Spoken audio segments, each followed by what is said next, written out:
இந்த வீடியோவில் நம்ம பீர்க்கங்காய் தோல் வச்சு ஒரு சட்னி எப்படி செய்யலான்னு பார்க்கலாம். நம்ம பொதுவாகவே பீர்க்கங்காய் வாங்கினோன்னா காயை மட்டும் தான் பொரியல் செய்வோம், தோலை நம்ம எடுத்துருவோம். அந்த தோலை வச்சே ஒரு சட்னி சூப்பராக ரெடி பண்ணலாம்.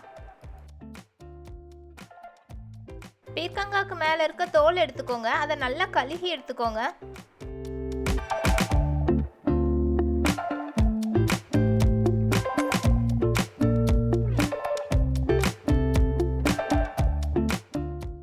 சின்ன சின்ன பீஸாக கட் பண்ணி வச்சுக்கோங்க, அப்போ தான் நம்ம சீக்கிரமே வதக்கி எடுத்துடலாம்.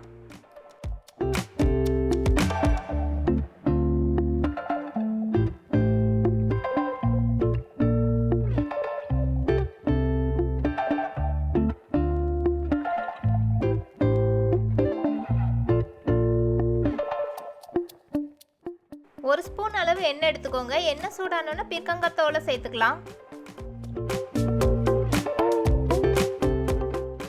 லோ ஃப்ளேமில் வச்சு தான் வதக்கிட்டே இருக்கணும், கரிஞ்சிடாமல் பார்த்துக்கோங்க.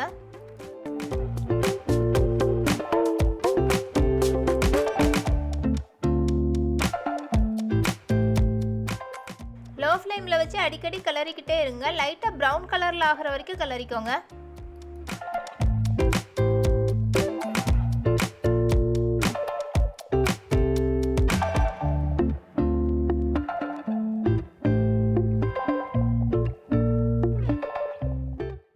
இப்போ நம்ம பீர்க்கங்காய் தோலை லைட் ப்ரௌன் கலரில் ஆகிற வரைக்கும் வதக்கி எடுத்தாச்சு.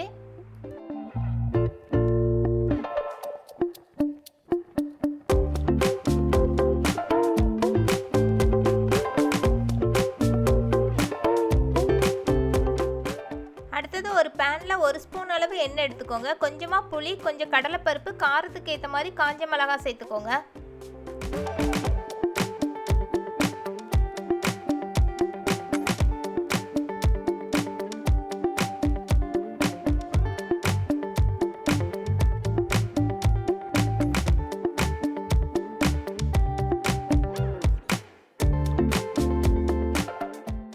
அடுத்தது கொஞ்சமாக பூண்டு, கொஞ்சம் தேங்காய், கொஞ்சமாக சீரகம், இந்த மூணையும் சேர்த்துக்கோங்க.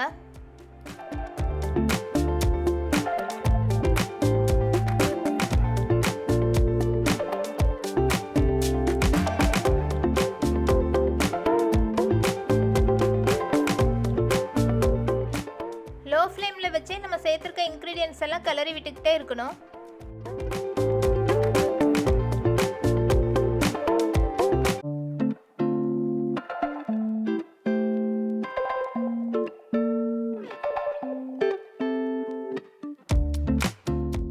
நம்ம சேர்த்துருக்க இன்க்ரீடியன்ஸ் எல்லாம் நல்லா ப்ரௌன் கலரில் வறுத்தாச்சு. இப்போ நம்ம ஆல்ரெடி வதக்கி வச்சுருந்த பீர்க்கங்காய் தோலையும் சேர்த்துக்கோங்க.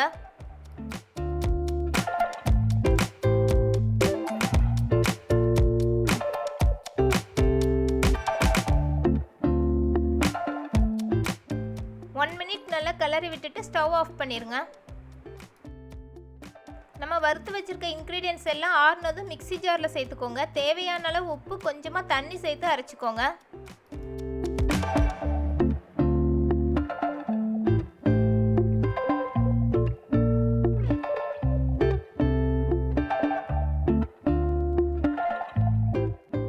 தேவையான அளவு கொஞ்சம் கொஞ்சமாக தண்ணி சேர்த்து அரைச்சிக்கோங்க. இப்போ சட்னி சூப்பராக ரெடி ஆயிடுச்சு. நீங்களும் இதே போல் பீர்க்கங்காய் தோலில் சட்னி செஞ்சு ட்ரை பண்ணி பாருங்கள். இந்த வீடியோ உங்களுக்கு பிடிச்சிருந்தனா லைக், ஷேர், சப்ஸ்கிரைப் பண்ணுங்கள்.